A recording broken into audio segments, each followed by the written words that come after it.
ने पूछा मैंने कि भैया कई लोग ऐसा भाव रखते हैं कि गृहस्थ आश्रम में तो जाना है, हम वैष्णव हैं, कंठी माला पहनते हैं, तिलक लगाते हैं, ठाकुर जी की सेवा करते हैं, अब हमको वैष्णव परिवार मिलेगा कि नहीं, क्या करें?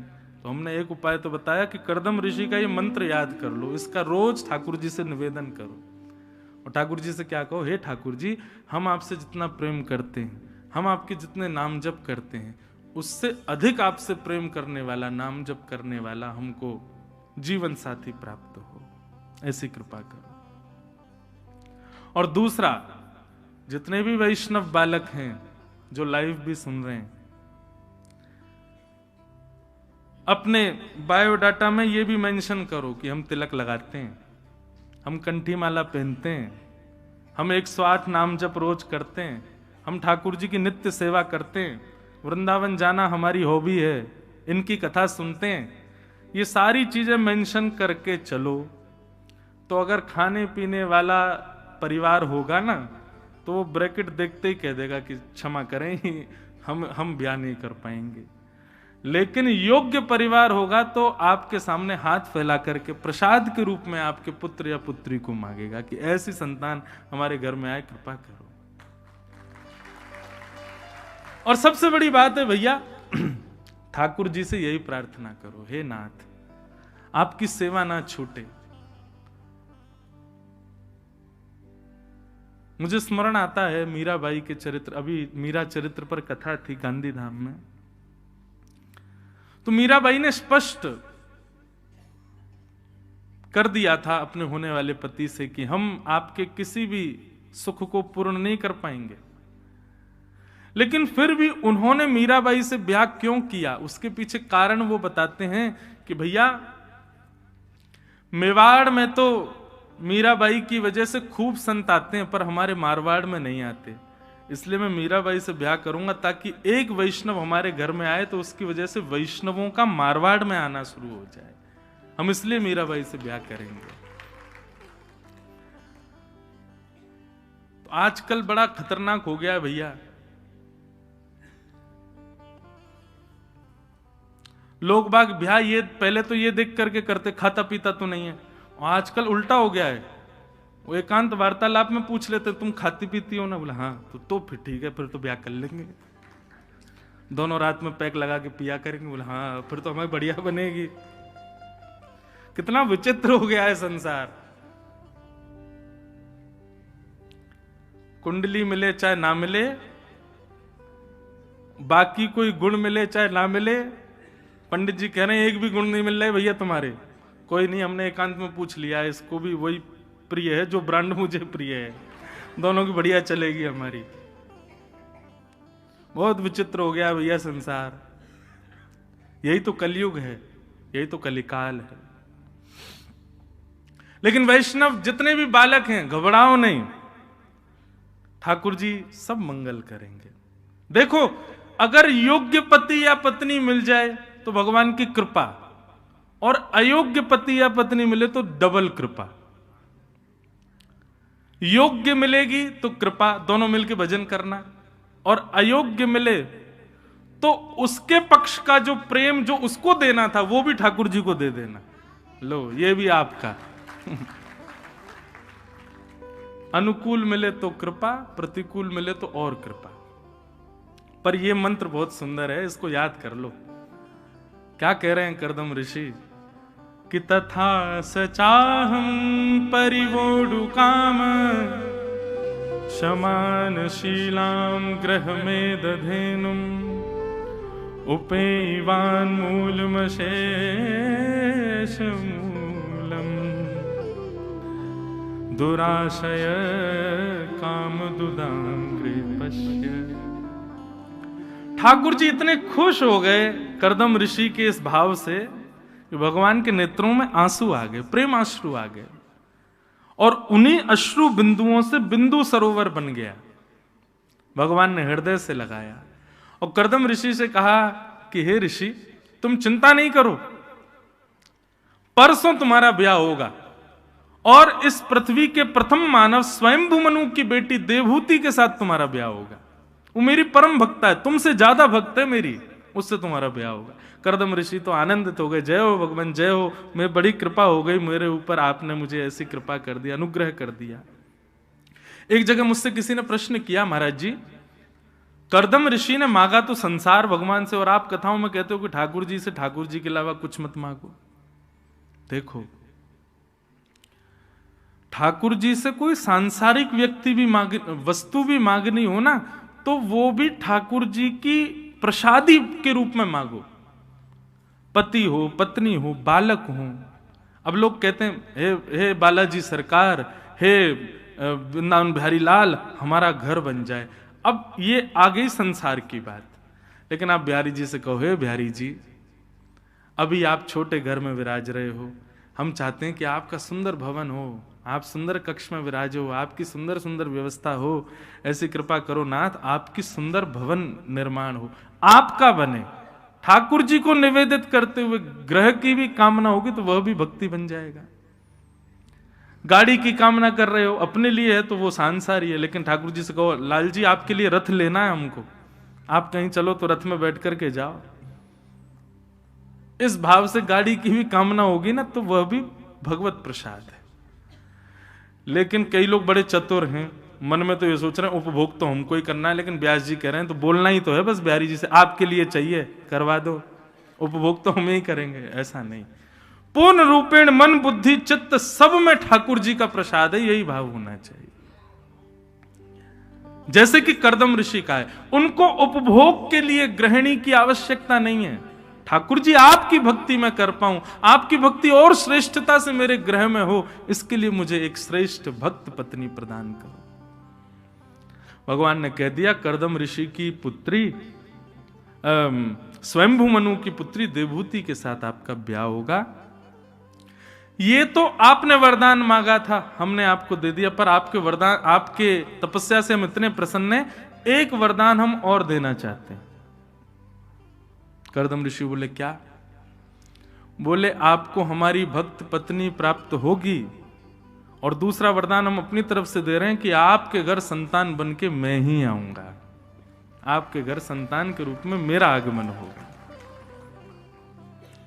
आहा, कर्दम ऋषि की तो आनंद का ठिकाना नहीं, नाचने लगे महाराज, ठाकुर जी की भुजा उठा करके नृत्य करने लगे, जय जय आपने बड़ी कृपा की भगवान।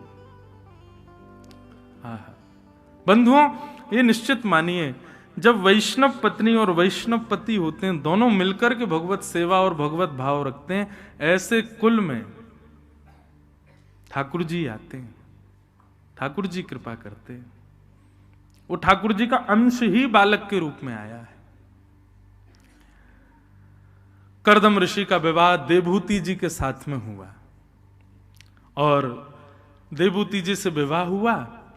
फिर ऐसी कथा आती है कि कर्दम ऋषि देवभूति के रूप को देखने लगे, और देखते देखते महाराज उनकी 60 वर्ष की समाधि लग गई। कर्दम ब्याह होते ही पतिदेव समाधि में चले गए, दूल्हे राजा समाधि में चले गए, और 60 वर्ष की समाधि में गए। समाधि के पश्चात जब नेत्र खुले तो सामने देखा एक वयोवृद्ध माता जी बैठी हैं। कर्दम ऋषि ने प्रणाम किया, जय हो मेरी मैया, हमारी पत्नी अभी अभी ब्याह हुआ था, आपने देखा? मैया ने उल्टा प्रणाम किया, बोले मैं ही हूं आपकी पत्नी। बोले आप तो वृद्ध हो गई। बोले अब आप 60 वर्ष की समाधि में जाओगे तो हम क्या ऐसी ही बैठी रहेंगी? कर्दम ऋषि तपस्वी हैं, इसलिए उनके तन पर कोई असर नहीं होता है, वे यथावत जैसे थे वैसे ही हैं। आज भी वृंदावन में बंधु ऐसे कई संत हैं, आप स्पर्श तो देखो नहीं करना, पर उनकी त्वचा ऐसी है जैसे छोटे बालक की। वो भजन करते हैं, उनका मुखाकृति भले ही उनके दाढ़ी होगी, जटाएं होंगी, उनका रूप ऐसा होगा, पर उनको देख करके कभी लगेगा ही नहीं कि ये सांसारी व्यक्ति है। ऐसा लगेगा नन्हा कोई बालक हो। अभी हमारे घर कथा थी, पूज्य श्री रामभद्राचार्य जी महाराज, परम पूजनीय श्री रामभद्राचार्य जी महाराज, इतना सरल सहज स्वभाव, महाराज जी इतनी ऊंची पदवी पर हैं, इतने ज्ञान का भंडार, इतने विद्वान, थ्रू आउट संस्कृत बोलते हैं, 2 मिनट में संस्कृत में श्लोक बना देते, इतनी विद्वत्ता, लेकिन इतने सरल सहज स्वभाव महाराज जी का। उनको देख के ऐसा लगता कोई छोटा बालक है क्या। कथा में जाने से पहले एक दिन, अब महाराज जी दिव्य चक्षु हैं, नेत्रों से देख नहीं पाते, तो बालक उनके संग रहने वाले तिलक लगाते थे उनके, तो मैं वहीं रहता था। तो नाम जप उनका चलता रहता, 2 लाख नाम रोज करते। नाम जप करके जब तिलक पूर्ण हुआ तो मुझसे बोले, इंद्रेश, और फिर मैंने कहा हाँ महाराज जी। तो अपने गाल पे हाथ रख के बोले, मैं क्यूट लग रहा हूं ना। मैंने, महाराज जी बहुत बढ़िया लग रहे हो आप बहुत प्यारे लग रहे हो। और उनके तन का स्पर्श जब हम करते, हाथ का, मुख का, चरण, तो बिल्कुल ऐसा जैसे बहुत नन्हे बालक की कोमल त्वचा होती है, ऐसी। ये सब भजन का प्रताप है कि युग और समय का क्रम हमारे शरीर पर लगता नहीं है। हम जितने ज्यादा सांसारी होंगे उतने ज्यादा संसारी दिखने लगेंगे, हमारे रूप में भी दिखने लगेगा कि बहुत संसारी व्यक्ति है। तो कर्दम ऋषि ने देखा कि वृद्ध मैया बैठी हैं।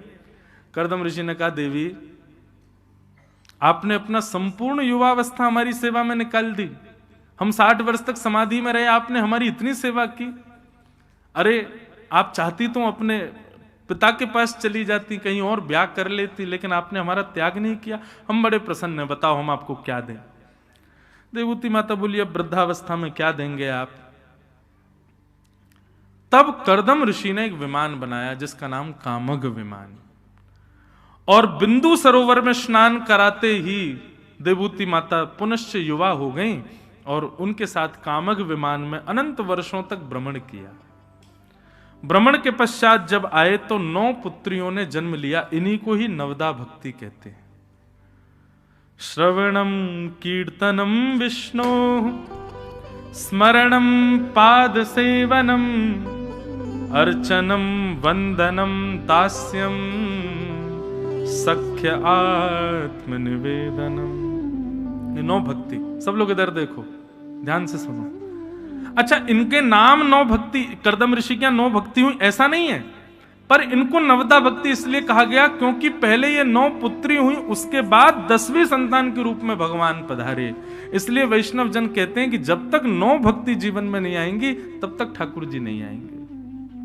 पहले नवदा भक्ति का आना बहुत जरूरी है।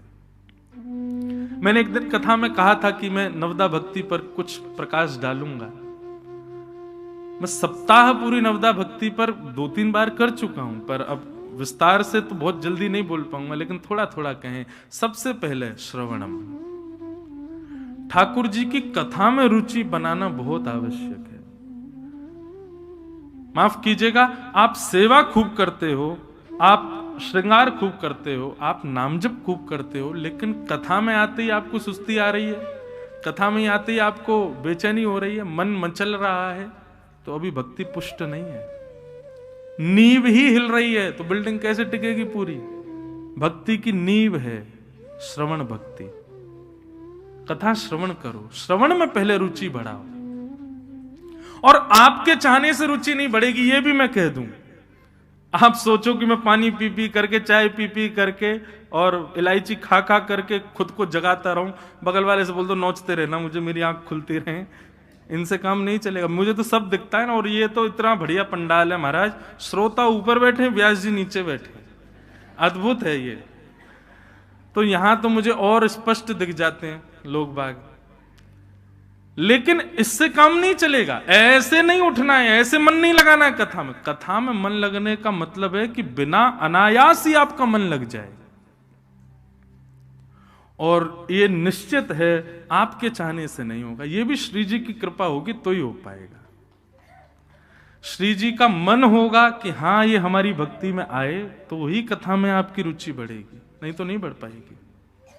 आपकी सेवा में बढ़ जाएगी, श्रृंगार में बढ़ जाएगी, भोग में बढ़ जाएगी, नाम जप में बढ़ जाएगी, पर कथा में, और वह भी जो सेवा में रुचि बन रही है ना आपकी, उसमें भी त्रुटियां बनेंगी अगर कथा में रुचि नहीं है तो। इसलिए सबसे पहली भक्ति श्रवण भक्ति, श्रवण में मन लगे। अब आप कहेंगे महाराज जी तो फिर श्री जी को कैसे रिझाएं कि हमारा मन, उसके लिए बिना महत पाद रजोभिषेकम, संत जनों को जितना हो सके दंडवत प्रणाम करो, दूर से ही करो, उन्हीं को वंदन करो, उनकी कृपा से ही। गोस्वामी तुलसीदास जी कहते हैं, श्री गुरु चरण सरोज रज निज मन मुकुर सुधार, वर्णौ रघुवर विमल यश जो दायक फल चार।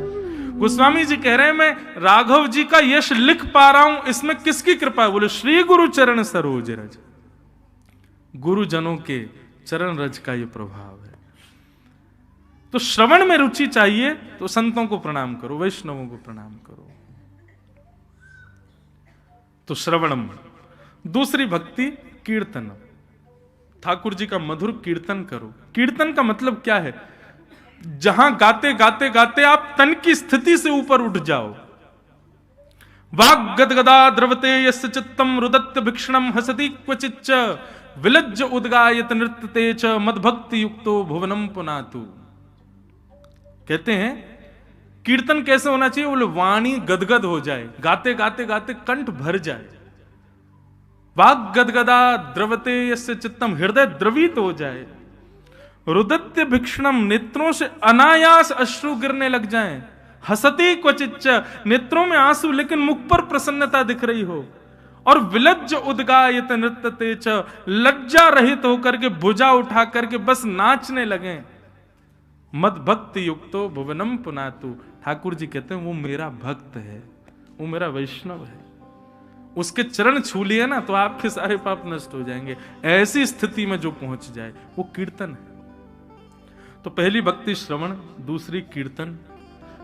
अब देखो एक बात कहें, संसार के लोगों की दृष्टि में ये जो स्थिति मैंने अभी बताई, ऐसी स्थिति में कोई होगा तो उसको हम पागल कहेंगे। कहेंगे कि नहीं? पागल है भैया जी तो। लेकिन ठाकुर जी कह रहे हैं मद भक्ति युक्तो, वो मेरी भक्ति से युक्त है। श्रवणम कीर्तनम विष्णु। और फिर तीसरा आता है स्मरणम। नेत्र बंद करके ठाकुर जी का स्मरण करो। एक प्रैक्टिकल कीजिएगा बंधुओं, बिहारी जी के दर्शन करो और दर्शन करके तुरंत मंदिर से बाहर आओ, और बाहर आके कोई जगह मिल जाए, वैसे अब तो जगह मिलेगी नहीं, इतनी भीड़ है, अपने होटल ही आ जाओ। होटल पर आकर के तुरंत कमरा बंद करके और बैठ जाओ एकांत में। अब चिंतन करो बिहारी जी का, हमने क्या देखा मंदिर में, कैसा रूप था, कैसे गुण थे, कैसे वस्त्र थे, कैसी पोशाक थी, कैसा सब कुछ। और स्वयं को एक सहचरी मान करके ठाकुर जी के समीप ले जाओ, खूब निहारो। पहले तो आप कर ही नहीं पाओगे, क्यों? ठाकुर जी दिखेंगे ही नहीं, कुछ और ही दिखेगा। लेकिन श्रवण भक्ति अगर श्रेष्ठ होगी, कीर्तन भक्ति श्रेष्ठ होगी, तो स्मरण भक्ति अपने आप पुष्ट हो जाएगी। ये क्लासेस हैं, फर्स्ट पास आउट करोगे तो सेकंड में पहुंचोगे, सेकंड पास आउट होगा तब थर्ड में पहुंचोगे। तो श्रवणम कीर्तनम विष्णु, स्मरणम, और फिर चौथा आता है पाद सेवनम, ठाकुर जी की सेवा। अभी क्या हो गया है, लोगों ने ये तीन भक्ति के सोपान तो चढ़े नहीं, सीधे पांचवी पे, चौथे पे आ गए, पाद सेवनम, ठाकुर जी की सेवा। पहले तीन तो पार करो, तब सेवा आप करोगे नहीं, ठाकुर जी करवाएंगे आपसे। पाद सेवनम। पांचवी भक्ति अर्चनम, ठाकुर जी की अर्चना करो। कभी सुंदर पुष्प के हार पहनाओ, कभी ठाकुर जी को तुलसी हार धराओ, और कुछ भी नहीं है तो भाव से श्रृंगार करो ठाकुर जी का, सुंदर सुंदर भाव धारण कराओ। तो श्रवणम कीर्तनम विष्णु, स्मरणम पाद सेवनम, अर्चनम, और फिर आता है वंदनम। वंदनम भक्ति का मतलब क्या है? ठाकुर जी की वंदना करो, जैसे ध्रुव ने की, प्रहलाद ने की, जयदेव ने की, मीराबाई ने की, सूरदास ने की,